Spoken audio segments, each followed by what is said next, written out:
Season 2 was hard on everyone. Many of us received a lot of L's, and we're looking to Season 3 not very optimistic, so let's change that, because in this video, we're going to go over 6 tips to dominate Season 3 of Rank. But do me a huge solid and smash that subscribe button for 5 wins on the house, and let's jump into the video. Now first off, let's start off with some generalized tips that you should incorporate if you want to get the maximum SR or ranked gains at the start or end of a season.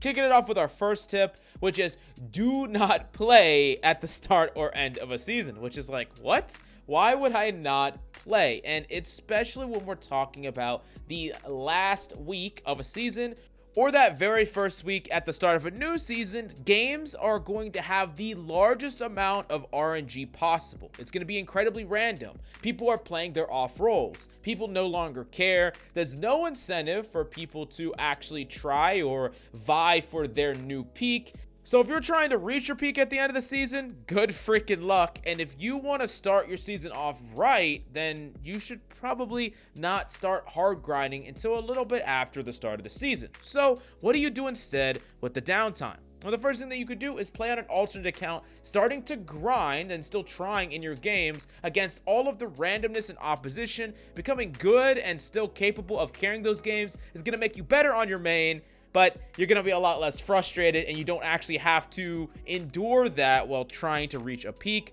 And also work to improve. Prime and set yourself up to do really well at the start of the next season by focusing in your hero pool, trying out new heroes or incorporating them into an existing hero pool if you want to play them in the next season, and generally focus on your mechanical skill, your positioning, and game sense by doing self-VOD reviews. All of this combined sets you up to succeed in the season without starting it off on the wrong foot. And speaking of the wrong foot, one of the ways to have the worst possible Overwatch experience is by playing the bulk of your time during the down hours of Overwatch. Specifically, I'm talking about the hours where the vast majority of people are either tired, they don't care about the games, or they just don't really want to communicate at all. I would say any time past like 3 a.m. or 4 a.m., depending on your specific region, is probably best to be avoided for the most part, unless you absolutely cannot. I mean, you can definitely still win these games, but realize that people are more likely to be toxic if they do talk, but you're probably also going to get zero communication. And especially if you're a character that wants to initiate some form of communication, you're just not going to have it. Now, if you do play in these dredge hours, I would say that characters that can rely on solo impact that don't need peel and don't need communication, like Widow hypothetically, would be better than just like a character that you really want to coordinate like a dive with hypothetically. But still, these hours are honestly just best avoided if you want the best Overwatch experience. But what are the time periods where you will get that best Overwatch experience? And mainly, it is actually during the mornings in the week. Specifically from like 8 or 9 a.m. all the way until like 3 is pretty peak hours. And this is not peak where the most amount of people are playing, but you're going to get the least amount of kids playing. And I know this isn't going to be possible for all of you because you're in school yourself. But in this time frame, people have just woken up. They feel fresh. They're not bogged down by like just a super long gaming session. They're not drunk. They're less toxic and they're way more communicative. So yeah, these are the hours that I would suggest the most. Now, another thing that we really got to make sure that you are honing in on for Season 3, especially if you want to reach your all-time peak, and I need you to hyper-focus on a hero pool. This goes double for people who have not progressed like at all. If you are in the same rank that you were at the start of Season 2 or even the start of Season 1, I want you to really take a look at how many roles you're playing and how many characters you're playing, because it's probably way too much. If you're trying to legitimately grind DPS, support, and tank, and in those roles, you're starting to grind a ton of characters within those roles to the point where some games you're randomly playing Winston, the next game you're playing Zara, the next game you're playing Cassidy, the next game you're playing Ana, it's just not enough repetition.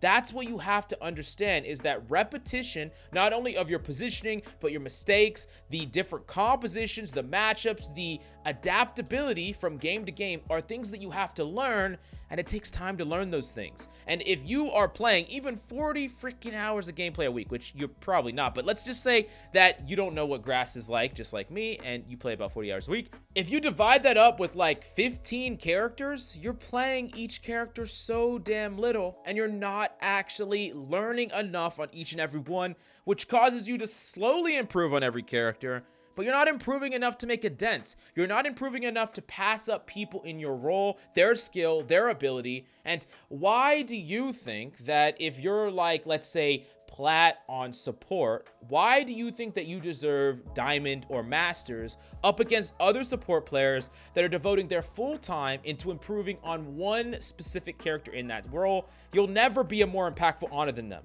It's impossible if you do not have the same level of dedication.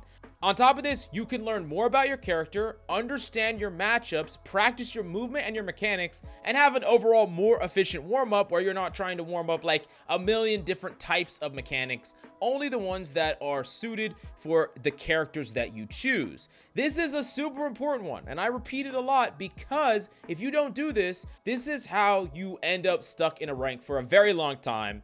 But speaking of stuck in, you need to find a strong duo and combo together. This is something that is incredibly important if you want to have not only a better experience, but if you want to have more reliable impact and you want to make it so that you have a high chance of winning your games, it is far better to have a strong duo that you can combo with consistently, because that brings that level of consistency and impact to your team fights.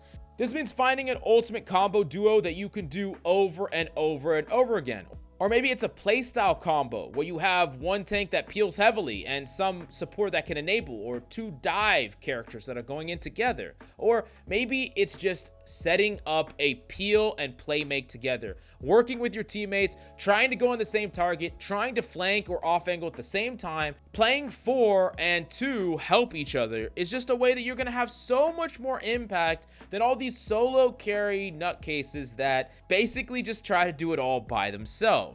Now, speaking of by yourself, one of the biggest things that you're doing that is preventing you from climbing, period, is just your mistakes. And that's the easiest way to see the difference between a low rank player and a high rank player, is the amount of mistakes being made. And especially when we talk about deaths that don't come from ultimates by the enemy and don't come as a form of reset because your team has already lost the fight, these deaths are deaths that you should heavily scrutinize and look at and say, did I actually need to die here? How was my positioning? Did I push too aggressively? Did I use a piece of utility that I actually needed to use defensively? Especially when you are the first death on your team, this should almost never happen. And I want you to utilize that kill cam. This is something that a lot of people just skip past, but especially if you're dying, I want you to see how easy it was for the opponent to kill you. How was your movement? Where was your position? What did your opponent have to do? Like, what level of shot did they have to hit? If they had to hit like a god tier shot to kill you, something mechanically insane, I would say like, yeah, okay,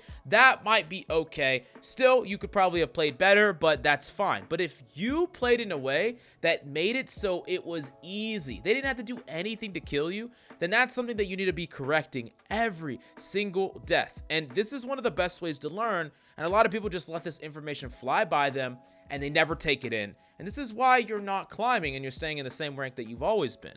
Now, being in the same rank that you've always been, there is one thing that it is, and that's consistency. But what you really need to climb is actually consistency, just in a different way.